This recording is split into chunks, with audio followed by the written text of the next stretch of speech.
Good morning, students. Today, our topic is operating system and computer network, and this is chapter number 5 of Unit 1. So, let us start. First of all, there are two topics in operating system that are clearly mentioned in your syllabus. These are cell and kernel. What is the meaning of cell and kernel? Let us see it. Operating system can be divided into two basic parts, or we can say that operating system is composed of two different parts, cell and kernel. So, first of all, what is the operating system? Operating system is an interface between the user and the hardware. We know very well that it is an interface between the user and the hardware, and it has broadly two components: shell. So, what is the meaning of shell? The shell part is responsible for interacting with the user. Okay, so when we say that operating system is an interface between the user and the hardware, so one part which interact with the user is called the shell, and the other part which interact with the hardware is called kernel. So kernel part is responsible for interacting with the hardware. That is the basic difference between shell and kernel. And sometimes it is asked in examination that what is the difference between shell and kernel. So always remember that according to the definition of operating system is an interface between the user and hardware. So the component which directly deals with the user is called the shell, and which deal with the hardware is called the kernel. That is the basic difference between shell and kernel. Next is now there are some more important points regarding to shell. The shell acts as an interpreter which does these things. So the roles and responsibilities of shell are: first of all, it gets the command instruction from the user. It means in human understandable form, and translate the received command instruction into machine language and convert these data into machine understandable form. And third is pass the translated command to the kernel to get it done, and after that it pass these translated command, which is in a machine level language, to kernel to get it done. So basic work of the cell is to interact with the user gives his commands and instruction to cell, and after getting the instruction from and command from user, it basically translates the received command and instruction into the machine language, and then it pass it to the kernel for further processing. That is the role of cell in computer system, in operating system. And the kernel, what is the role of kernel? The kernel is the core part of an operating system. It functions at the basic level, communicating with the actual hardware and managing resources such as CPU and the memory. So its basic work is to manage different resources such as CPU and memory.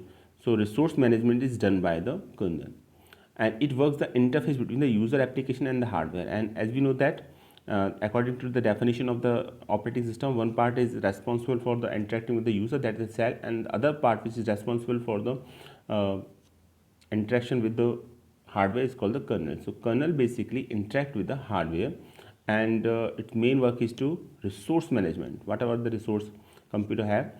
So it basically manage these all resources such as the CPU, central processing unit, and the memory. So that is the work of the kernel. So that is the basic difference between cell and kernel.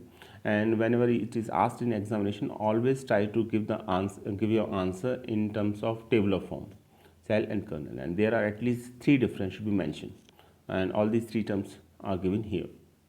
Now, I think the difference between the cell and kernel is quite clear to all of you. So there is another term. Okay, now let us check the difference between now let us check the difference between cell and kernel operating system. So before discussing these difference, first of all, uh, let us explain the different tasks performed by kernel.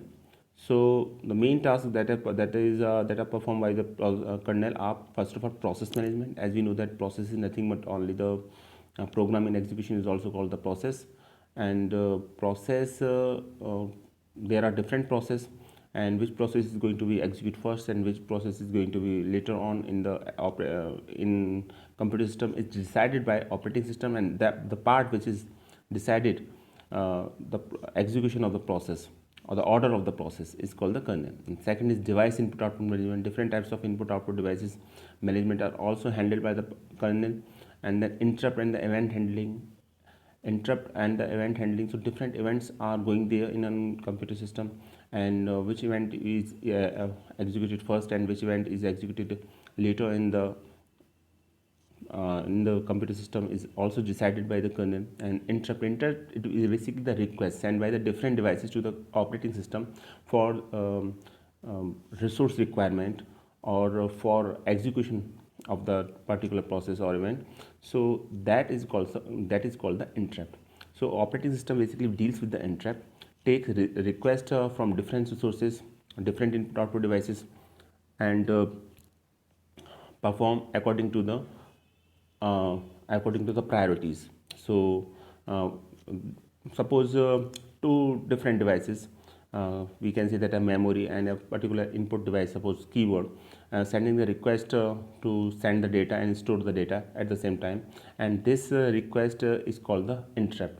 And the computer and the operating system has to perform must be performed on the basis of the interrupt. So when operating system busy in another work, so it also requires it also receive that interrupt, and on the basis of the priority give the time to different input output devices, or we can say that and give the response according to that. That is called the interrupt handling. So interrupt handling and event handling is also done by the operating system. On the basis of that interrupt, different events handling is done by the operating system, and that is a part of the kernel. Next is memory management. Operating system also perform the different types of management regarding to memory. It means which program is to be saved in memory in which part, and what is the address of the particular data or a program in memory. That is also decided by the operating system, and that part is also done by the kernel. Second is timer management. There are different processes in a computer system that are executing at the same times, and operating system allot different time slices for the different process. And so this type of timer management is also done by the kernel. And second and last is file systems. Everything that is operating system is to perform is a task that is performed. Basically all these records are stored in a file. So and different tasks that are performed by the operating system, or we can say that the part of the operating system, that is kernel, so are stored in a particular file here. So that different files, how to manage different files related to different tasks and different activities, all this can be also done by the kernel. So these are the different work that are performed by the kernel: the process management, device input output management, interrupt and event handling, memory management, timer management, and file system. Always remember that only the basics of the cell and kernel is only of your syllabus, and you have to write to the point in examinations. So you need not to write process management, device input output management, interrupt handling, these all tasks in detail. Here whenever the cell and difference between the cell and kernel will be asked in examination, and as we know that these are the tasks which are performed by an operating systems, and so the part of which is responsible for that is the kernel. So whenever the functions of an operating system will be asked, then you can define in detail for that. But whenever difference between the cell and kernel will be asked, or the role and responsibility of the kernel will be asked, then you can write these points one by one. So these are the basic difference between cell and kernel. So if I want to say the difference between only in one line, then you can say that the part that is responsible for the interaction with the user is called the cell, and the part is responsible for interacting with the hardware is called the kernel. And the basic work of the operating system is to interface between the user and the hardware. So that is the difference between the cell and kernel. Next is types of kernel. Now there are two different types of kernel here: monolithic kernel and microkernel. So monolithic kernel is a single module carries all the above mentioned tasks. These are the all tasks that are performed by the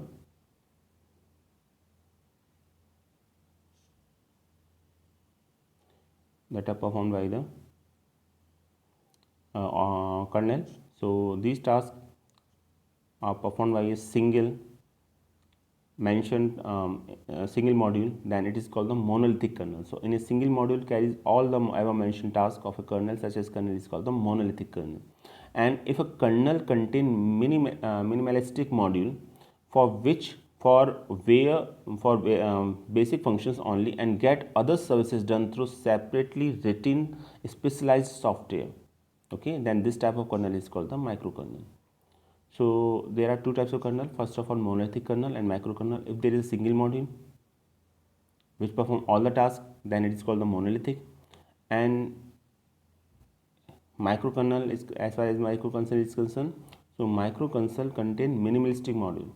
It means it does not perform all the tasks that are given here. These tasks are basically these tasks or functions are performed by separately written specialized software. They are sometimes called the device driver or the file systems. So this type of kernel is called the microkernel. And here one important term is coined here, device driver. What is device driver? A device driver is a group of files that enables one or more hardware devices to communicate with the computer's operating system. A device driver is a group of files that enable one or more hardware devices to communicate with the computer operating system. So that is the difference between shell and kernel. Next, now our next topic is computer network. So what is computer network? A computer network is a collection of the interconnected computers and other devices which are able to communicate with each other and share hardware and software resources. And the collection, we can say that the collection of the interconnected computers is also called as the computer network. And two computers are said to be interconnected if they are capable of sharing, exchanging information.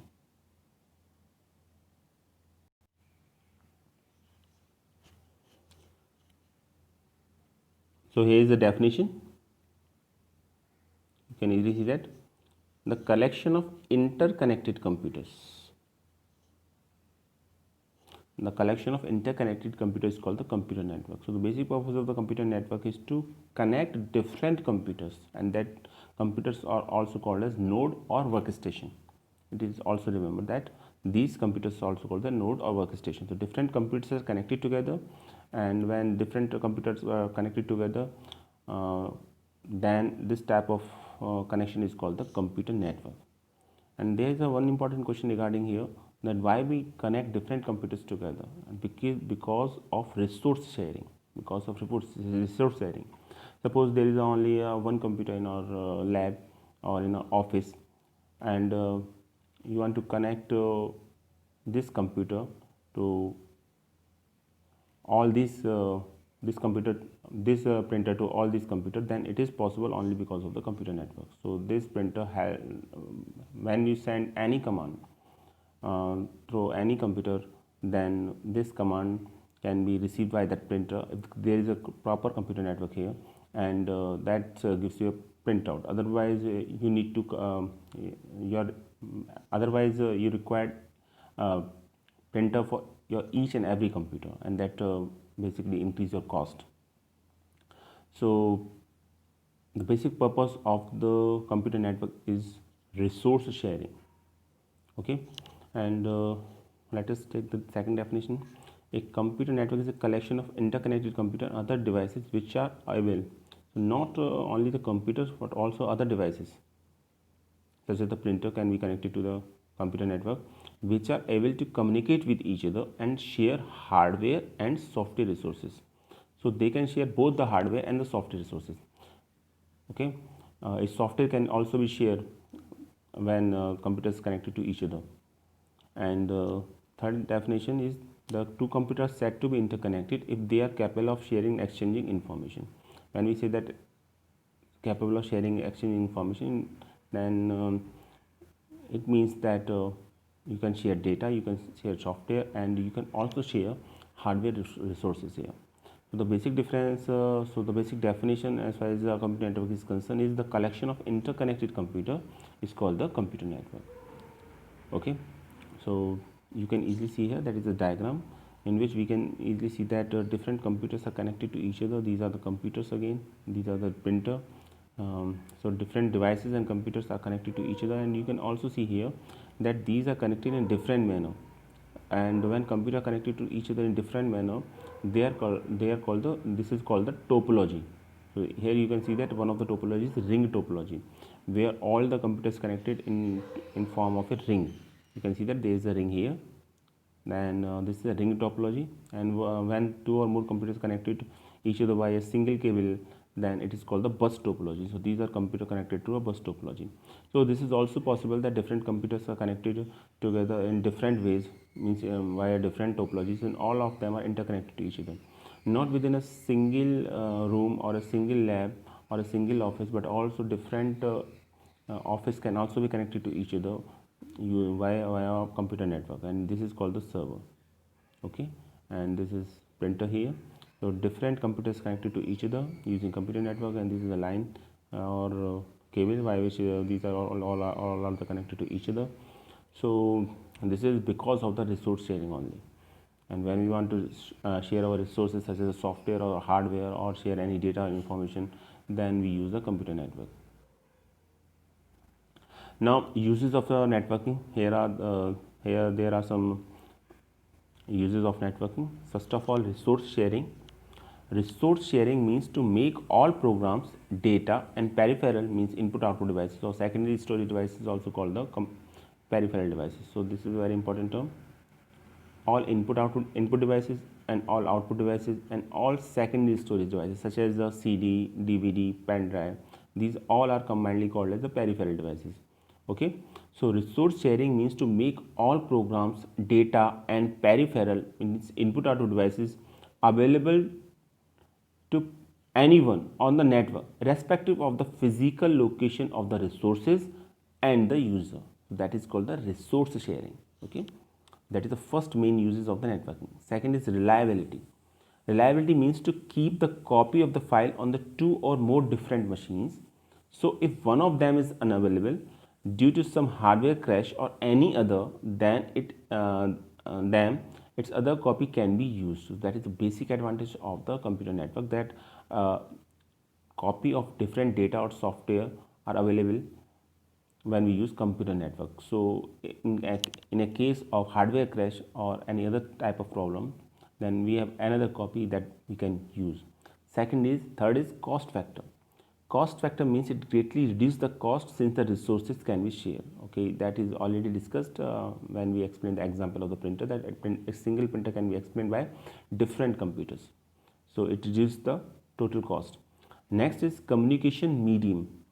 Communication medium means one can send message, and whatever the changes at one end are done can be immediately noticed at another. That is an important use of the computer network, that when we done change at one end, then this change can be done or noticed at the another end. You can easily see that in banking system all the computers are connected to each other. Okay, and when they perform or they they change at one end, then this change can also be and immediately noticed at another end also. So communication medium is another use of the networking. These are the some advantages of computer network: resource sharing, cost saving, collaborative user interaction, time saving, and increased storage. I think these are some points which need not be defined. You can easily understand.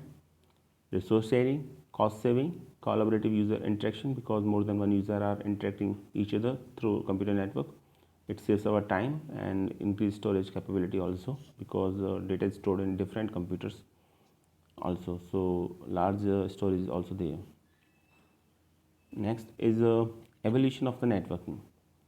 So first of all, in 1969, it is sometime asked in examination, the full form of the ARPANET. It is a very important question. ARPANET means Advanced Research Project Agency Network. So first network comes into existence, that is called the ARPANET, and it is a question belongs to the general knowledge. What is the first computer network? First computer network that came into existence is called the ARPANET. It is full form of it is Advanced Research Project Agency Network. And mid 80s there is another network, NSF-NET, means National Science and Foundation Network. And in 1990 the internetworking of the ARPANET, NSFNet and other private network are resulted into the internet. So these two are the basic, or these two networks when combined in 1990, then the concept of internet was introduced at the time. Okay, so first computer network is ARPANET, Advanced Research Project Agency Network, and this provides the basic or base for internet in 1990. On the basis of the ARPANET and NSFNet,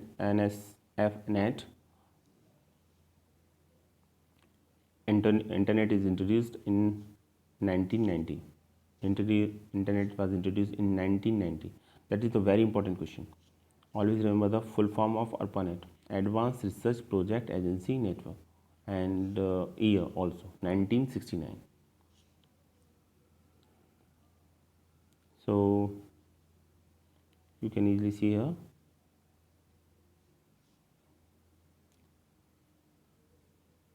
This is a diagram explain the concept of internet here.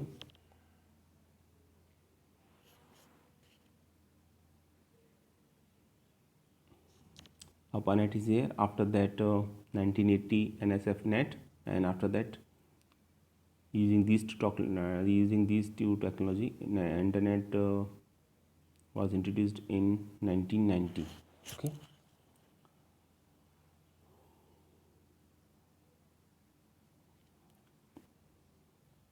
Now there are three important terms. Internet. What is internet? Internet is simply the network of networks. It is the simplest definition of the internet. It is a network of different networks. And another important term that is coined nowadays, interspace. Interspace is a client-server software program that allows multiple users to communicate online with real-time audio, video, and text chat in a dynamic 3D environment. So that is called the interspace. Note down here the important point: client-server software. So it is a client-server software, and the basic purpose of interspace is to communicate online in terms of audio, video, and text in a 3D environment. That is called the interspace. Next important term is nodes or workstation. The term nodes refer to the computer that are attached to a network. So in computer network, different computers that are connected to a network are also called the nodes, or sometimes also called as the workstations. Network and seeking to share the resources of the networks. Simple definition is that the computer that are connected to a network is called the nodes or workstations. Next is the backbone. A backbone is a central interconnecting structure that connects two or more networks, just like the trunk of a tree, okay, or the spine of the human being. So backbone is nothing but the central interconnecting structure that connects two or more networks. It's called the backbone. Next is server.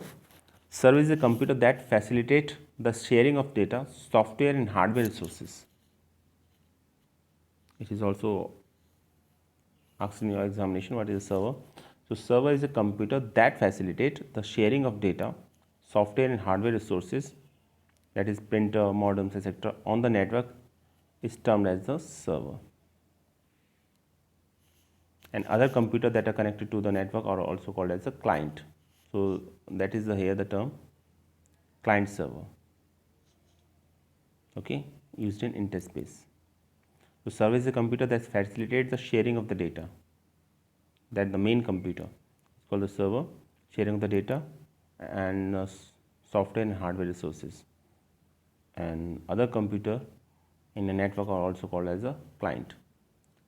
So there is a client server architecture is there in computer network, and there are two types of server.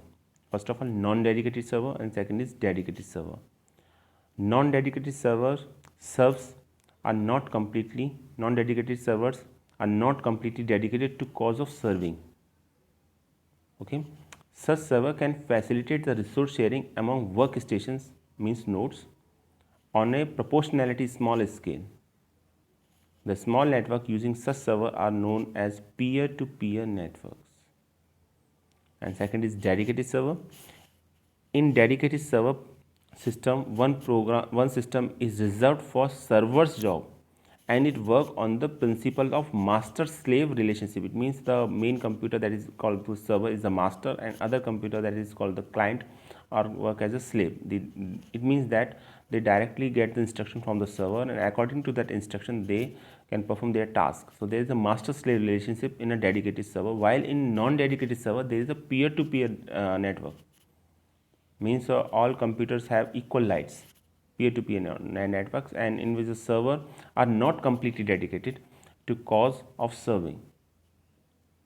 So in non-dedicated server is there, but it is not completely dedicated to cause of the serving. Okay, so it only facilitates the resource sharing among the works, not directly gives the instruction to another computer. But in dedicated server, main server directly instruct the other computer, that is also called the client computer, to follow the instructions. It is used in a large network. So dedicated server is used in large network system. That is the difference between non-dedicated server and dedicated server. Basic difference is very simple. In non-dedicated server, these are the servers that are not completely dedicated to the cause of serving. The only task is to resource sharing, to provide resource sharing among different computers or nodes, or we can say that the client computers. And the concept that is used in non-dedicated servers are called the peer-to-peer network. While in dedicated server, one system is reserved for server's job and follow the principle of master-slave relationship. Next is NIC, and I think you all of you are aware to this concept. NIC means network interface card. That is an essential part of a computer network. So NIC is installed in your computer. Only then you can connect different computer to each other. And without NIC, in your lab or office, different computer are not connected to each other. So first of all, install or this hardware into your computer. Connect this hardware to your computer, and all then you can combine all these. Then you can connect all these computers to each other via computer networking. So an NIC network interface card unit is an interpreter that helps establish communication between the server and the workstation. And any computer which has to be set of a part of a computer network must have an NIC installed in it. And the address of the NIC card is unique, and this is called the MAC address. We will discuss it on this concept later on in this video. MAC address, media access control.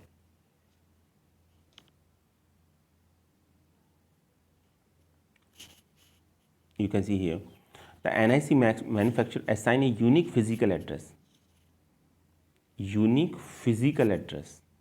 of each NIC card. It means each NIC card has its own unique physical address, and this physical address is known as the MAC address. Here is the example of the MAC address. You can easily see here.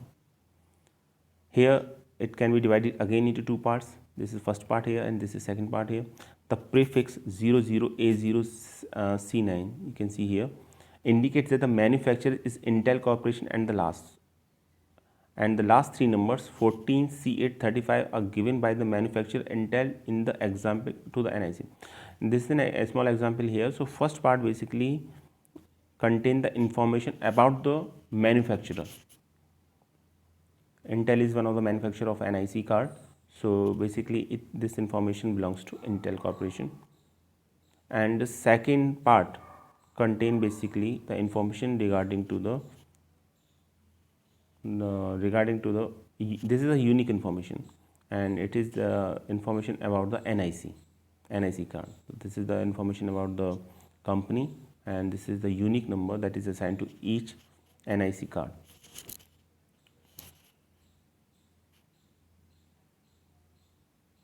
And the second term that is very important is also known as IP address. IP address is the logical address, while MAC address is the physical address. And you can change IP address, but you cannot able to change MAC address of any NIC card of or any machine. Remember that. And IP address is provided by the Internet Service Provider, ISP. Okay, and it is also it is also a unique identifying address, and it is a group of 4 bytes, 32 bytes. And this is the example of IP address.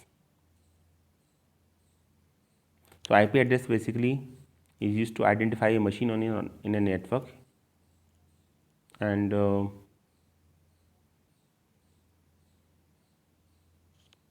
that is the basic difference between IP address and MAC address.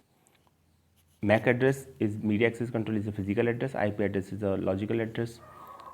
Okay, and IP physical address or MAC address is given by the manufacturer of the company or manufacturer of the NIC card, and IP address is given by the Internet Service Provider, and it can be changed, but MAC address cannot be changed. So these are the basic difference between MAC address and IP address. In our next lecture, we continue these topics. So I hope till now you are able to understand the basics of the internet computer network here. So thanks for watching this video.